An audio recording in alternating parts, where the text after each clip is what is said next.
Shalom, shalom. Ada sukacita, amin. Bapak Ibu, merdeka. Oh, kurang kuat. Merdeka. Iya, karena ini bulan kemerdekaan.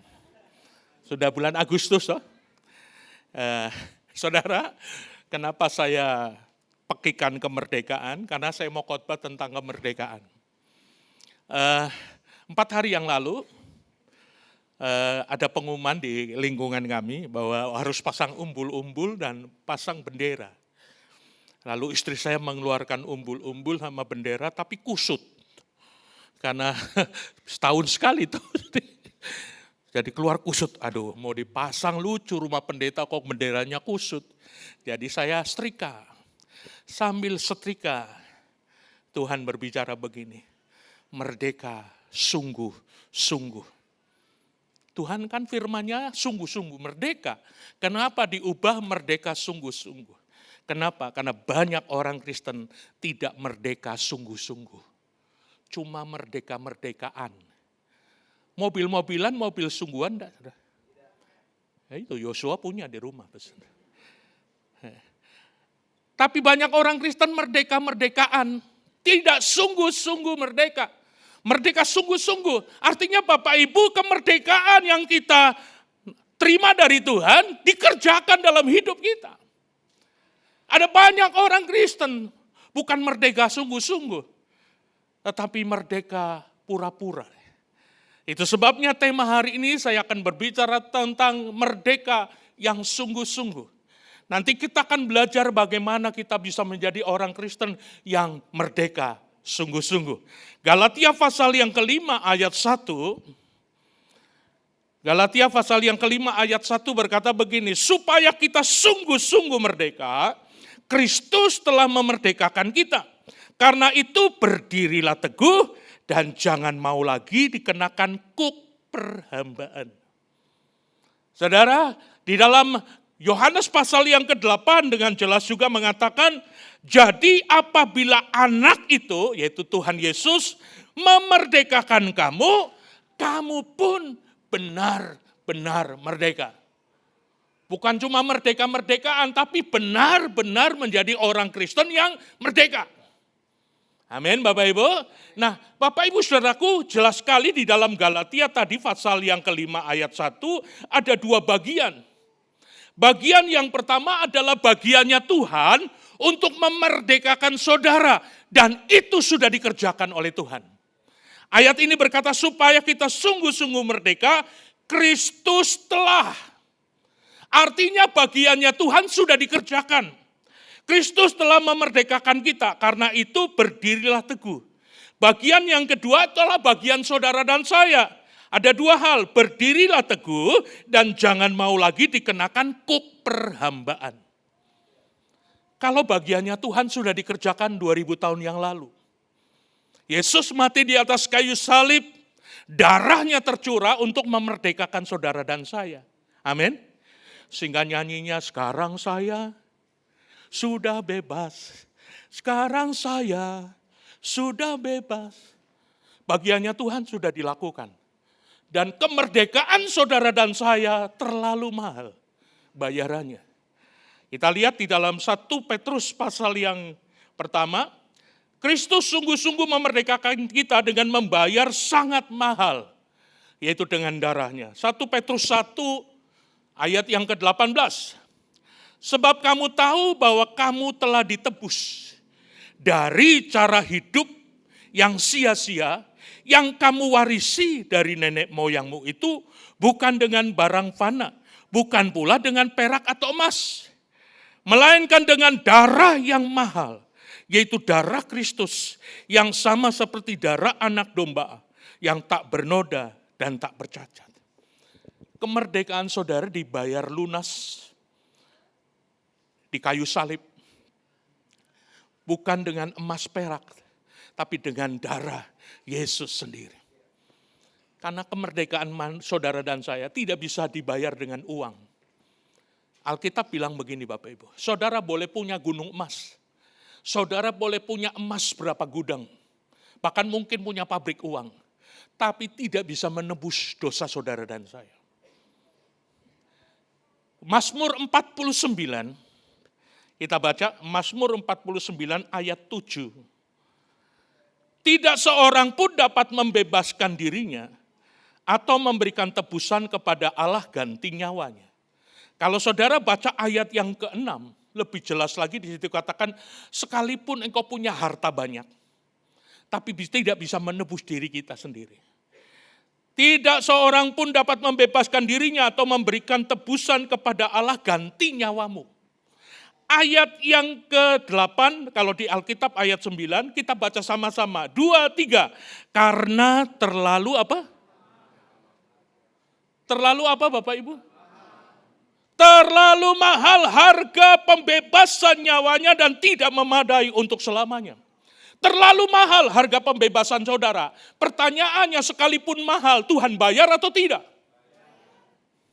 Bayar lunas, gak kredit. Dibayar lunas untuk kemerdekaan saudara. Makanya hargamu terlalu mahal. Saya ngomong sama diri saya, Edi, engkau gopek, gode pendek, tapi engkau berharga. Coba tengok kanan kiri, terlalu mahal hargamu. Sekalipun mahal, tapi Tuhan bayar saudara, amin. Berarti saudara berhak. Nah kalau saudara berharga ditempatkan di dirimu di tempat yang tapi berapa banyak orang Kristen menempatkan dirinya di tong sampah. Biasanya di tong sampah tempatnya tidak berharga, betul? Tempat barang yang tidak berharga. Kalau kita sudah dibayar lunas, kita adalah orang-orang merdeka, dibayar dengan harga yang mahal, kita berharga, tempatkanlah dirimu di tempat yang berharga. Amin, saudaraku. Jangan di tong sampah. Yang di tong sampah tuh bahugel, mabok, judi, apalagi saudara. Semua pang itu. No? Itu yang membuat kita tidak berharga. Padahal kita sudah dibayar lunas. Terlalu mahal harga pembebasan saudara. Saya seringkali ngomong sama diri saya, Edi terlalu mahal harga pembebasanmu. Karena dulu saya orang yang hidupnya bukan cuma hitam kelam Bapak. Enggak berguna. Bahkan papa adik saya pun tidak menghargai saya. Tidak mengakui saya sebagai kemenakan. Karena terlalu baik. Terlalu nakal. Sampai papa adik saya berkata, kita tidak punya kemenakan seperti Edi. Tidak diakui. Tapi setelah bertobat, setelah berharga, diakui. Satu saat saya khotbah, turun dari mimbar. Dia dengan gagah perkasa berkata, itu yang naik mimbar kita kemenakan. Padahal dulu tidak diakui. Karena memang begitu hidup kita berharga, Tuhan akan menempatkan kita di tempat yang berharga. Amin Bapak Ibu. Saudara, bahwa untuk menjadi saudara berharga, untuk menjadikan saudara merdeka, Tuhan sudah kerjakan. Tuhan sudah lakukan 2000 tahun yang lalu untuk menjadikan manusia merdeka. Persoalannya apakah manusia yang sudah dimerdekakan itu merdeka sungguh-sungguh atau tidak? Kalau tadi saya bicara bagiannya Tuhan, lalu bagiannya manusia, bagiannya saudara dan saya, apa yang harus kita lakukan? Tadi dalam Galatia pasal 5 ayat 1, dengan jelas ada dua bagian yang harus kita lakukan. Berdirilah teguh dan jangan mau dikenakan kuk perhambaan. Pertanyaannya, sudahkah bagian kita itu kita kerjakan? Yang pertama, menjadi orang Kristen yang berdiri teguh. Berdiri teguh. Menjadi orang Kristen yang berakar dan bertumbuh, bertambah teguh dalam iman. Kata berdiri telah teguh artinya kita hidup tidak tergoyahkan. Tawari apapun, ditawari dosa, ditawari segala sesuatu, kita tetap berdiri teguh. Berakar. Untuk menjadi orang Kristen yang berdiri teguh, kita harus berakar. Bertumbuh. Bahkan bertambah teguh dalam iman. Saudara tidak mungkin bisa berdiri teguh kalau kita tidak berakar sungguh-sungguh. Ada banyak orang Kristen hanya sekedar jadi orang Kristen. Begitu ada angin tofan, begitu ada badai, roboh. Kenapa? Karena tidak berakar dalam. Kolose pasal yang kedua, menjadi orang Kristen yang berakar dan bertumbuh dan bertambah teguh dalam iman, tidak ada cara lain saudara dan saya berakar. Ayat yang ke-6, Kolose pasal 2, kamu telah menerima Kristus Yesus Tuhan kita. Karena itu hendaklah hidupmu tetap di dalam Dia. Garis bawahi, orang Kristen terima Tuhan Yesus is okay, bagus. Tapi persoalannya apakah tetap di dalam Tuhan? Saya banyak teman-teman seangkatan saya yang tetap di dalam Tuhan sudah bisa hitung dengan jari. Jari tangan saya yang 2. Yang lain berguguran di tengah jalan. Yang satu angkatan dengan saya, yang benar-benar berdiri teguh tetap di dalam Tuhan, hanya hitungan dengan jari. Yang lain, so tumbang, so ndak lagi tetap di dalam Tuhan. Makanya untuk tetap di dalam Tuhan, ayat yang ke-7, hendaklah kamu berakar. Sebab kalau tidak berakar, kita tidak tetap di dalam Tuhan. Jangan-jangan so tumbang. Ngerti ya Bapak Ibu? Jangan-jangan sudah roboh. Saudara lihat tuh tumbuh-tumbuhan. Di Minut sekarang lagi angin kencang. Ya Mas senang ya? Angin kencang.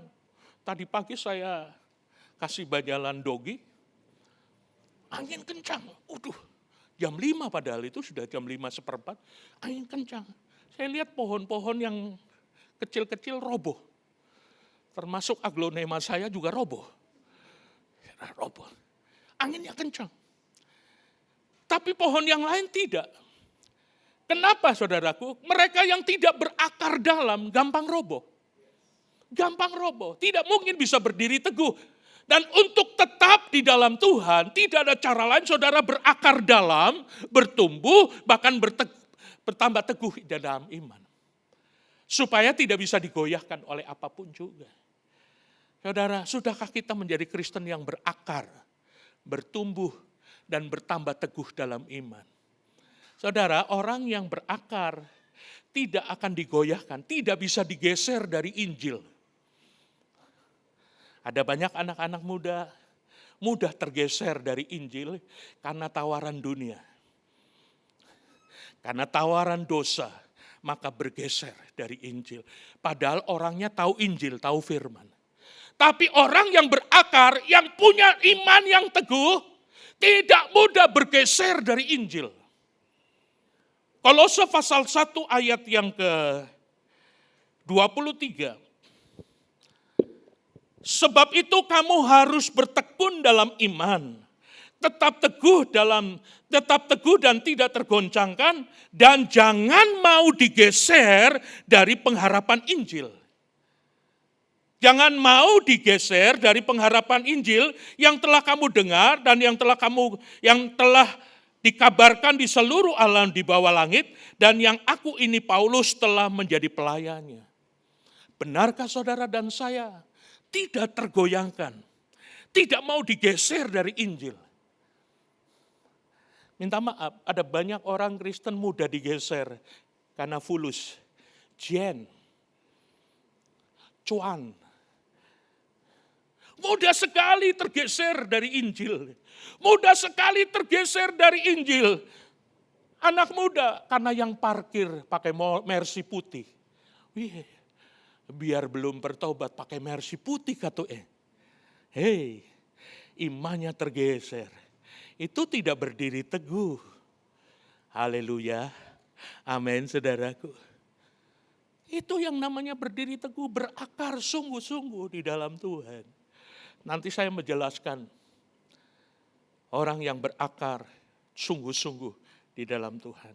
Itu yang pertama, berdiri teguh, yaitu saudara dan saya menjadi orang yang berakar, bertumbuh dan bertambah teguh dalam iman. Yang kedua, tertanam sungguh-sungguh dalam bait Allah. Tertanam, sungguh-sungguh tertanam. Saudara, ada tanaman yang hari ini ditanam di pot, sudah mulai tumbuh, dicabut. pindah di pot lain. Oh sudah, karena baru pindah, baru menyesuaikan lagi dengan pot yang baru. Sudah menyesuaikan, dicabut lagi. Pakai pot yang lebih besar, menyesuaikan lagi. Saya mau nanya, kapan berbuahnya? Kapan bertumbuh sempurna? Tidak akan. Memang untuk tertanam tidak mudah, ada banyak gesekan, ada banyak goncangan. Tetapi kalau engkau tetap tertanam, engkau akan bertumbuh. Pasti. Tapi kalau tidak tertanam sungguh-sungguh, boro-boro mau bertumbuh, boro-boro mau berbuah. Mari kita tertanam. Mazmur 92. Orang benar akan bertunas seperti pohon korma. Oh, kenapa bukan mangga dodol? Korma, nanti saya jelaskan tentang korma. Ya, orang benar akan bertunas seperti pohon korma. Akan tumbuh subur seperti pohon aras di Libanon. Mereka yang tertanam di bait Tuhan akan bertunas di pelataran Allah kita. Pada masa tua pun mereka masih berbuah, menjadi gemuk dan segar. Itu yang tertanam. Orang yang tertanam akan bertunas seperti pohon korma. Saudara, saya diberi kesempatan ke Israel. Suatu saat kami rombongan dengan Pak Juan mau makan di rumah makan di sebelah Danau Galilea. Di situ orang sudah dari mobil sudah dikatakan mau makan ikan petrus. Ikan petrus yang habis tangkap di Danau Galilea. Oh, bayangan saya, waduh enak sekali pasti ikan petrus. Ya Tuhan, nggak bisa makan. Bau amis, bau anyer, ternyata itu nila. Tapi cara masaknya lebih enak pongkor. Iya, diminut, aduh, kurang jago apa tuh makanan nila, mujair. Waduh, lebih enak tuh. Saya nggak bisa makan, benar nggak bisa makan, rasanya mau muntah. Sampai Pak Juan bilang, Pak Edi masih ada roa. Kebetulan saya bawa roa. Yang tadinya stok roa saya itu cukup untuk 1 minggu, 2 hari habis. Karena direbut sana, direbut sini, termasuk Pak Juan. Pak Edi, roanya masih ada. Oh ada Pak Juan. 2 hari habis stok roa saya. Saya nggak bisa makan, jujur. Cuma di situ, di rumah makan itu ada korma, masih oki-oki. Masih ada tepe tangkai-tangkai, saudara, ditaruh di meja. Jadi orang sudah nilainya nggak usah makan lah, makan kormanya, enak segar-segar. Dan pohon kormanya ada di sebelah. Dengar baik-baik Bapak Ibu, tidak ada pohon korma tumbang. Tidak ada pohon korma tumbang, yang ada pohon korma itu mati tua. Kalau so tua mati. Kenapa demikian? Karena korma ditanam dalam sekali. 2 meter Bapak Ibu. Paling rendah 1 meter, tergantung situasi tanahnya. Kalau di padang gurun harus 2 meter. Kalau di tanah pasir biasa hanya 1 meter bisa, tapi 2 meter. Kenapa? Habis ditanam itu ditindis pakai batu. Nanti tunasnya bisa babongkar, bisa menggeser batu yang. Kenapa harus ditindis pakai batu? Supaya kalau ada badai, kalau ada angin, tidak terbantu benih kormanya. 2 meter saudaraku. Jadi waktu korma itu naik tunasnya bisa menggeser batu. Kenapa? Karena sebetulnya korma itu tingginya sudah 2 meter karena ditanam dalam. Tidak ada pohon korma tumbang. Yang ada korma mati tua. Saudara, kalau hidupmu tertanam dalam, tidak mungkin tumbang. Yang kedua, pohon aras di Libanon. Saudara tahu, pohon aras itu tidak akan tumbang. Karena pohon aras itu lentur. Dia angin kencang, tapi angin lewat berdiri lagi. Angin kencang, tapi berdiri lagi. Dan pohon aras, kayunya tidak bisa dimakan rayap. Makanya bait Allah itu harus dibangun, harus menggunakan kayu aras. Makanya kayu aras disebut kayu yang kuat dan tidak pernah dimakan rayap. Kenapa? Orang benar digambarkan ditanam seperti korma, seperti pohon aras yang kuat, yang luar biasa. Amin. Tertanam.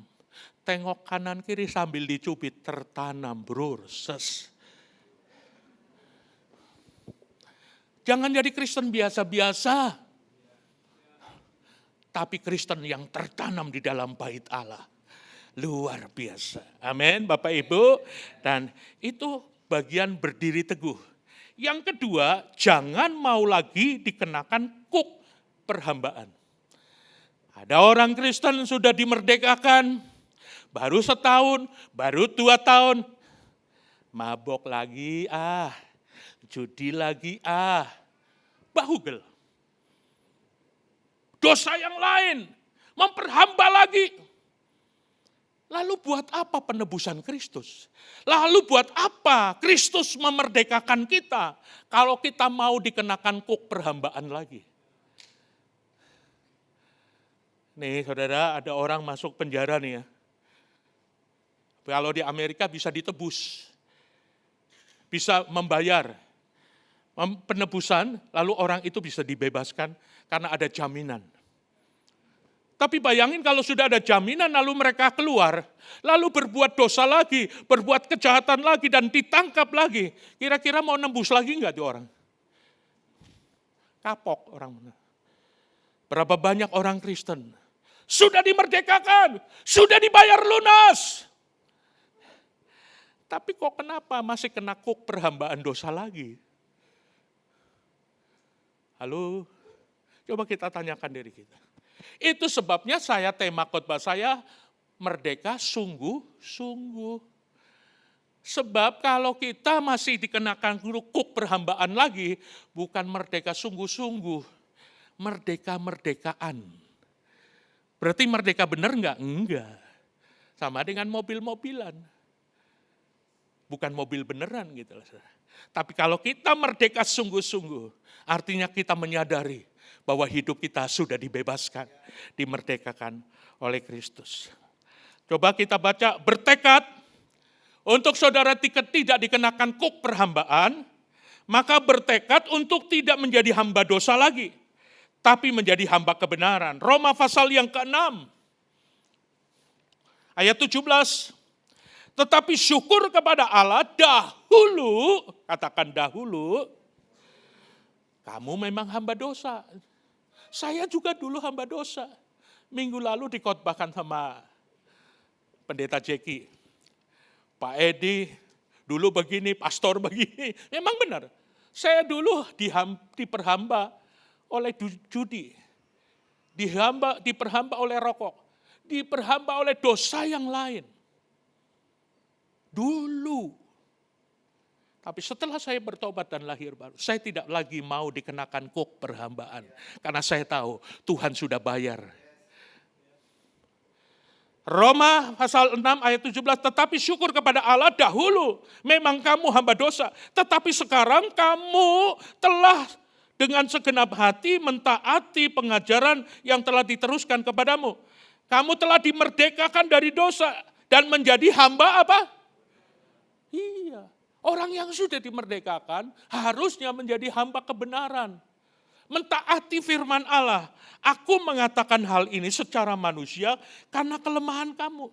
Sebab sama seperti kamu telah menyerahkan anggota-anggota tubuhmu menjadi hamba kecemaran dan kedurhakaan yang membawa kamu kepada kedurhakaan, demikian pula hal kamu sekarang harus, katakan harus, menyerahkan anggota-anggota tubuhmu menjadi hamba kebenaran yang membawa kamu kepada pengudusan. Bertekad untuk tidak lagi menjadi hamba dosa, tapi bertekad untuk menjadi hamba kebenaran. Amin Bapak Ibu. Dulu mata keranjangnya dibuang. Jadi merdeka di mata. Dulu mulut kita diperbudak.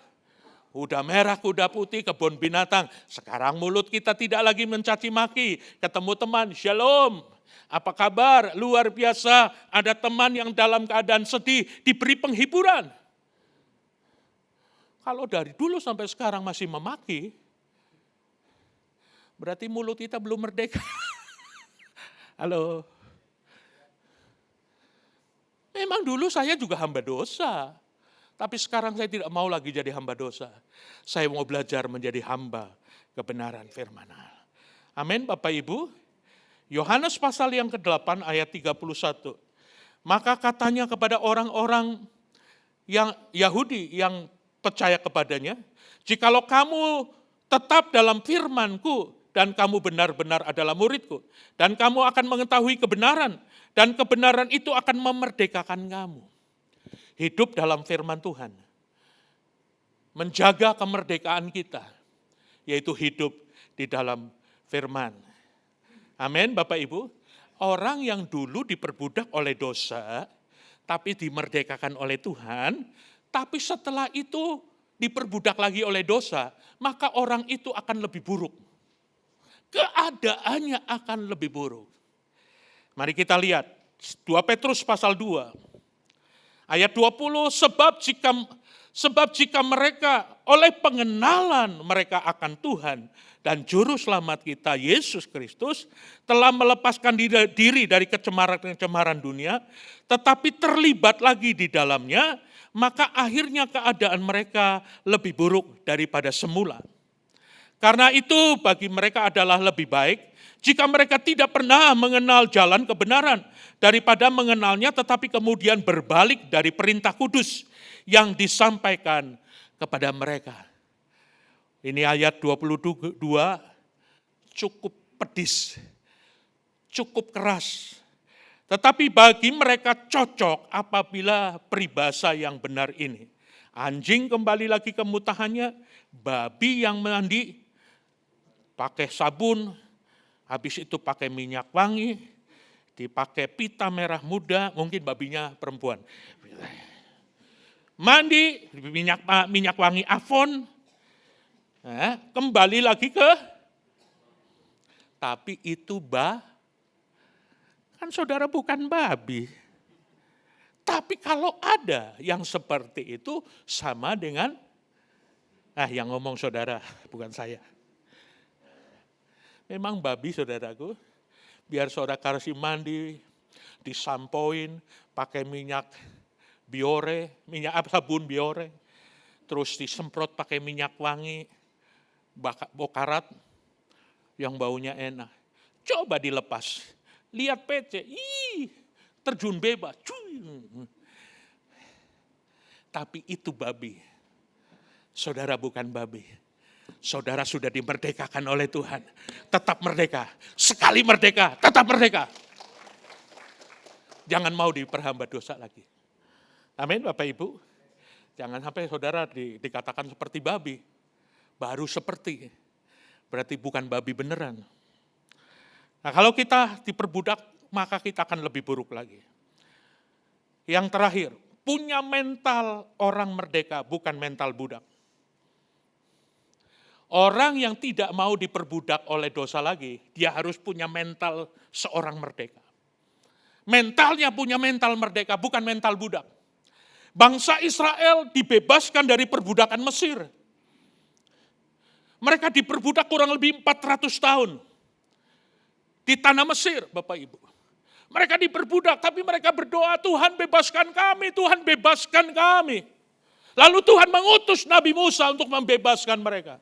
Mereka keluar dari Mesir. Mesir lambang dosa. Mesir berbicara tentang berbudakan. Bangsa Israel merayakan Paskah pertama. Bangsa Israel merayakan Paskah pertama pada waktu mereka bebas dari tanah Mesir. Itu Paskah pertama. Makanya kita merayakan Paskah karena kita terbebas dari dosa. Tetapi perjalanan bangsa Israel sudah bebas dari Mesir. Tapi mental Mesir, mental budaknya belum bebas. Di tengah jalan, menghadapi laut Kolsom, menghadapi tantangan. Mereka berteriak kepada Musa, lebih baik kami kembali ke Mesir. Karena di Mesir banyak bawang bombay, banyak daging. Daripada kami mati di padang gurun. Mentalnya mental budak, bukan mental pemenang.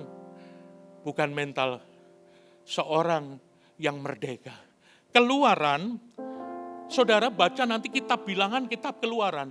Itu berpuluh-puluh kali bangsa Israel mau kembali ke Mesir. Karena banyak tantangan padang gurun. Keluaran pasal 14. Dan mereka berkata kepada Musa, apakah karena tidak ada kuburan di Mesir? Maka engkau membawa kami untuk mati di padang gurun?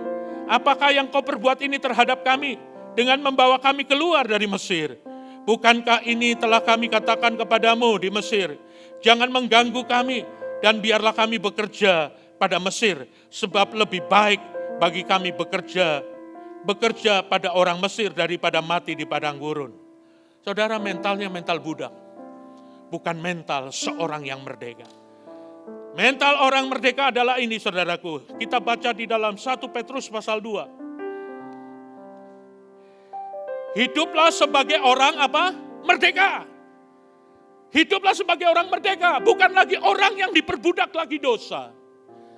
Hiduplah sebagai orang merdeka dan bukan seperti mereka yang menyalahgunakan kemerdekaan itu untuk menyelubungi kejahatan-kejahatan mereka. Tetapi hiduplah sebagai hamba Allah. Saudara, dengar baik-baik. Kalau engkau menjadi hamba dosa, berarti engkau bukan anak Allah. Kalau engkau bukan anak Allah, engkau bukan ahli waris kerajaan Allah. Yang dapat ahli waris adalah anak Allah. Kalau hamba, yaitu hamba dosa, tidak. Kita baca ayat yang terakhir, saya undang kita semua bangkit berdiri. Kita baca ayat ini sambil kita renungkan baik-baik. Yohanes pasal yang ke-8, ayat 34 sampai 36. Saya baca, saudara menyimak baik-baik. Kata Yesus kepada mereka, aku berkata kepadamu, sesungguhnya setiap orang yang berbuat dosa adalah hamba dosa. Dan hamba tidak tetap tinggal dalam rumah. Kalau hamba di luar. Tetapi anak tetap tinggal di dalam rumah. Jadi apabila anak itu memerdekakan kamu, kamu pun benar-benar merdeka. Kalau kita menjadi orang yang merdeka, kita adalah anak yang tinggal di dalam rumah. Artinya apa? Menjadi ahli waris. Tapi kalau hamba di luar tidak dapat apa-apa, malah binasa. Tinggal pilih mau jadi hamba dosa atau menjadi anak Allah yang sudah dimerdekakan.